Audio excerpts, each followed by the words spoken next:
Bullshit. Wow. What worked at Apple didn't work for JCPenney. Imagine that.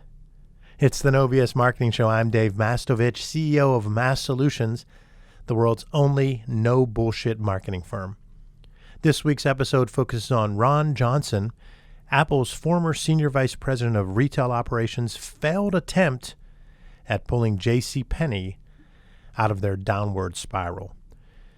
If you're unfamiliar, Ron Johnson surged to fame because of his tenure at Apple, in which he built the Apple Store into the phenomenon that it is today. He took the CEO job at JCPenney in 2011, and many believe that this was the saving grace that the failing department store needed. However, his successes at Apple didn't translate well. To kick things off, he developed a three-part strategy to make the struggling company be more like his former powerhouse, Apple.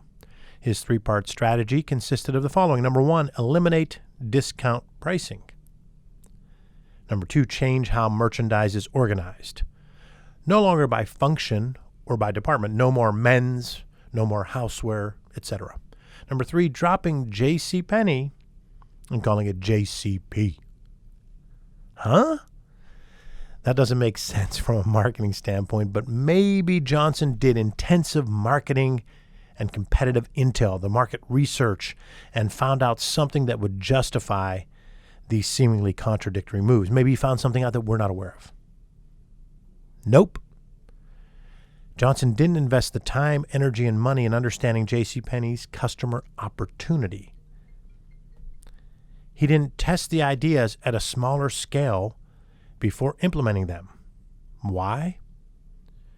Maybe because he came from Apple, where innovation from within, based on their own internal team's ideas, combined with one of the biggest brands in the world, drove their business's successes for decades.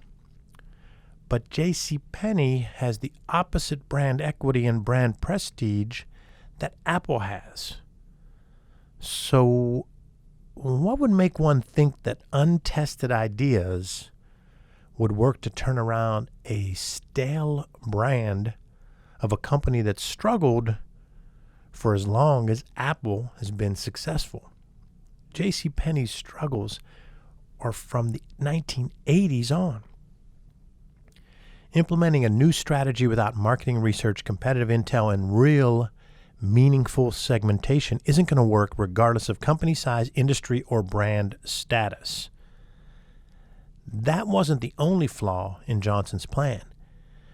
Johnson didn't clearly define and communicate the main problem, which I believe is JCPenney only had a small, loyal audience that liked the discount pricing, they liked the way the stores are organized, and they were fine with the name. Meanwhile, others either didn't know much about it or saw it as a tired, old, lame brand. Trying to make JCPenney a cool shopping destination was doomed to fail because it put the company in competition with newer entities that were better at that part of the game and had fresher brands. The changes also led many of the brand's oldest, most loyal customers to feel that the company no longer considered them to be important or considered them to be a big part of their target. JCPenney's stock value declined 51% during Johnson's tenure, which ended when he was fired less than 2 years later. Johnson didn't understand his customer opportunity. He'd have been better off had he done a couple of things. Number one, leverage marketing intel. He didn't take the time and invest the money, time, and energy to understand the brand at its core. He focused on ideas without intel. Learning what customers want, need, think, and feel should drive your ideation. Market research can help you to better understand who is buying and why, and who's not buying and why not. That can help you work with your instincts and with the feedback from those around you, the 360-degree feedback from those around you internally, to combine all of that to drive your ideation. Apple being an innovator, was able to innovate more from within, but they still tested ideas. And there wasn't enough testing and enough research and enough marketing intel, enough marketing segmentation. So the first would be leverage marketing intel. The second would be understand those segments better through a real drill down. Segment markets based on what they want and are willing to pay. Segmentation is not just based on geography or age or even behavioral cues or volume and how often a person buys and usage. Segmentation also is tied to pricing. How do people perceive your pricing? What are they willing to pay for your brand? So understanding segments better is number 2.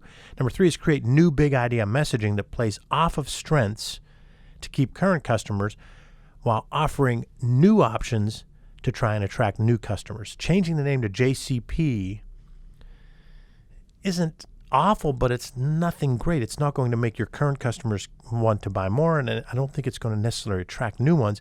Shifting all the stuff that your current customers liked pretty much says, hey, we're just going all in for all new stuff. Forget about you guys that are our base.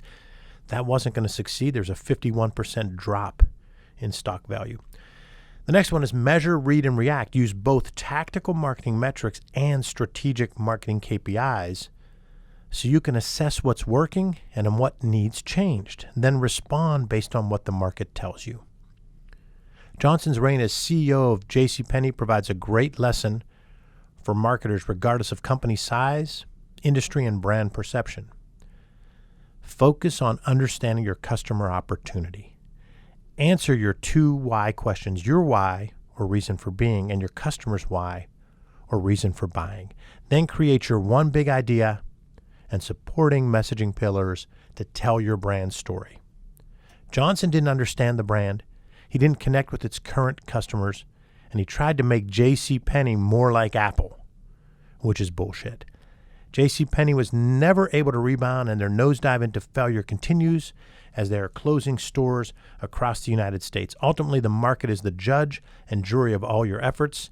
If you understand your market, their wants, needs, and perceptions, you can do real marketing and thrive. Or you can try to imitate someone else's brand and see how that works for you. This marks the end of another episode of the No BS Marketing Show, recorded from our studios in bold, beautiful downtown Pittsburgh, Pennsylvania. Remember, ask yourself, what's the big idea, and build your story around the answer. It's all about bold solutions, no BS.